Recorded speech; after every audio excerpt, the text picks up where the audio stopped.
We've done quite a few rank videos on this channel, but they've all been on the US. More useful and perhaps more interesting are the ranks of opposing forces. China has carried out numerous reforms attempting to emulate aspects of Western militaries, especially the US. However, while new equipment can be introduced relatively quickly and the military's unit structures can be overhauled in the matter of years, improving personnel management and professionalizing is a long-term project. Notably, reforms to the rank structure have been a key part of China's broader modernization. In this video, we're going to take a look at the ranks of China's People's Liberation Army, how to identify them, and what recent reforms say about China's modernization efforts. And if you liked it, make sure to check out our Patreon where you can support what we do while getting access to some exclusive perks, like our limited run rubber patches at the Sergeant's Major tier.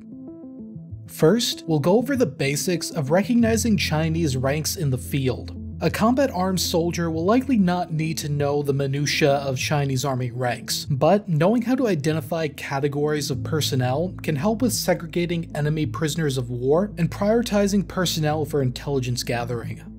The Chinese army ranks are split into officers, non-commissioned officers, and junior enlisted soldiers.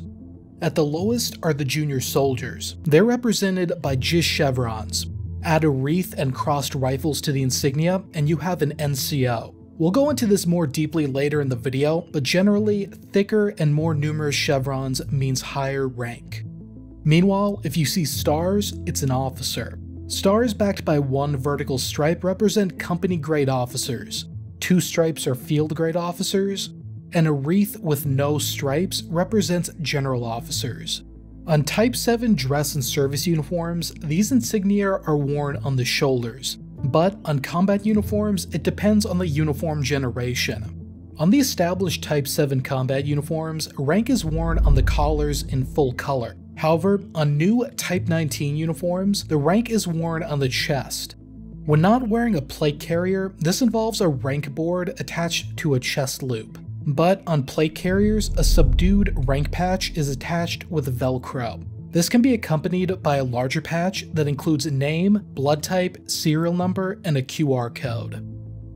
Now onto the details. Enlisted ranks are split into the soldiers, junior NCOs, intermediate NCOs, and senior NCOs. Soldiers are conscripts or volunteers on their first 2-year term of service.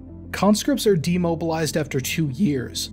But they can volunteer to become junior NCOs. These often fill junior leadership roles, which is a relatively new phenomena in the Chinese military. Prior to the late 1990s, second-year conscripts typically filled small unit leadership roles in lieu. According to regulation, junior NCOs need at least a high school equivalent education. Meanwhile, the intermediate and senior NCOs have traditionally been technical specialists and administrators. In recent decades, Chinese NCOs have taken over many jobs traditionally granted to officers, and they now fill most technician roles in units. Commensurate with this role, intermediate NCOs must have at least a senior technical degree, which can be attained at an Army NCO school, while senior NCOs need a bachelor's degree, which likely has to be attained through civilian institutions. But as of 2014, the Chinese have also started appointing squad leaders to chief NCO roles within their units from the company to brigade levels. These chief NCOs will likely help with unit administration, training, and advising the commanding officer. Developing the NCO Corps in line with Western practice has been one of China's projects spanning 3 decades. The intent is likely twofold. First, to increase the depth of experience within the combat arms, and second, to improve personnel retention by giving more opportunities for advancement. But onto the ranks themselves. The soldiers category includes the private with 1 chevron and the senior private with 2 chevrons. Typically, privates are in their first year of service, while senior privates are in their 2nd year. If they qualify, senior privates can volunteer to be junior NCOs in their 2nd term of service. This category includes the junior sergeant, sometimes translated as corporal, with a single thin chevron and crossed rifles, as well as the sergeant with 1 thicker chevron and crossed rifles. Junior sergeants typically fill junior leadership roles, such as deputy squad leader or the driver on infantry fighting vehicles. After 3 years in that role, they become eligible for promotion to sergeant, which usually fills squad leader billets. Meanwhile, the first intermediate NCO rank is the senior sergeant, which adds a thin chevron to the sergeant insignia. It's likely that chief NCOs for infantry companies are senior sergeants. Above them in the intermediate category are master sergeants 4th class with 2 thick chevrons. And above them, master sergeants 3rd, 2nd, and 1st class fill the senior NCO category. Officer ranks, meanwhile, are a little different. Chinese officers are graded within 2 parallel systems. The first is the rank system, which has only been consistently used since 1988. The second is the grade system, which has been consistently used since 1952. The rank system is based on European-styled ranks and is split into trainees, company grade officers, field grade officers, and general officers. Trainees are officer cadets at military academies and are represented by 1 vertical stripe. Upon commissioning, they become a junior company grade officer. The company grade includes 3 ranks translated literally as junior, middle, and senior company officers. These are equivalent to second lieutenants, first lieutenants, and captains respectively. Above them are 4 field grade officers. In English, they're usually referred to as major, lieutenant colonel, colonel, and senior colonel. And finally, above them are 3 grades of general officers, equivalent to major general, lieutenant general, and general.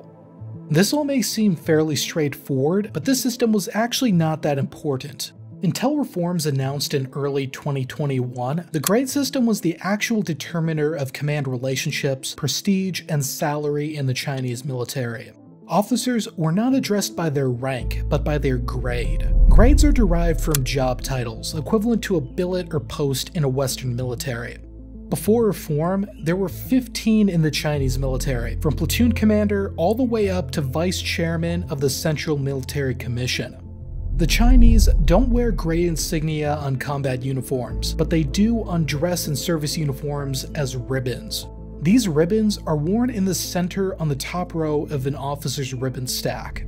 Grade ribbons are organized by platoon, company, battalion, regiment, division, corps, theater command, and CMC grades with a distinguishing color for each. On top of the ribbon, 2 stars represents a unit commander, while 1 star represents a deputy commander, except for the platoon grade, where a platoon commander can have 1 star. The exceptions are members of the CMC, which is equivalent to the US Joint Chiefs of Staff. All CMC members rank a general and have a yellow ribbon with a star surrounded by a wreath. So, for example, this officer is a captain based on his shoulder boards, is graded as a deputy battalion commander equivalent based on his blue ribbon with 1 star, and has 12 years of service adding up the other ribbons. So, in 12 years, he's received 2 rank promotions and 3 grade promotions. Because promotions in grade usually happen quicker than promotions in rank, grades normally have 1 primary and 1 secondary rank associated with them. For example, a deputy company commander might be promoted to company commander after 3 years in that grade, but could wait another 1 or 2 years before becoming a captain. Despite being termed as such, being a certain grade does not mean they are necessarily a commander of that given unit. For example, the Chinese army no longer has divisions, but the division commander grade still applies to some higher echelon staff positions and NCO training schools, for example. However, it was announced in January 2021 that this system would be reformed, with rank taking precedence over grade. 4 additional professional officer grades will also be added to the structure, providing more room for staff and specialist officers. The key issue with the job over rank system based on command billets was that it made staff and technical roles undesirable and the rank relationships confusing. With a new focus on administrators and technicians, China is laying the groundwork for more long-term personnel management reform, which won't be complete for another 1 or 2 decades. One aspect of this will be early advancements for officers holding advanced qualifications. Based on the recent announcements, second lieutenants will need at least a bachelor's degree, but applicants with postgraduate degrees could be commissioned directly as captains. This is very similar to American direct commission officers who typically have advanced degrees or significant civilian work experience and are recruited to fill high-skilled positions. If you enjoyed this video, check out this video on China's marine tactics, where we take a look at China's amphibious capabilities and the role they may play during amphibious operations in isolation. We'll see you over there.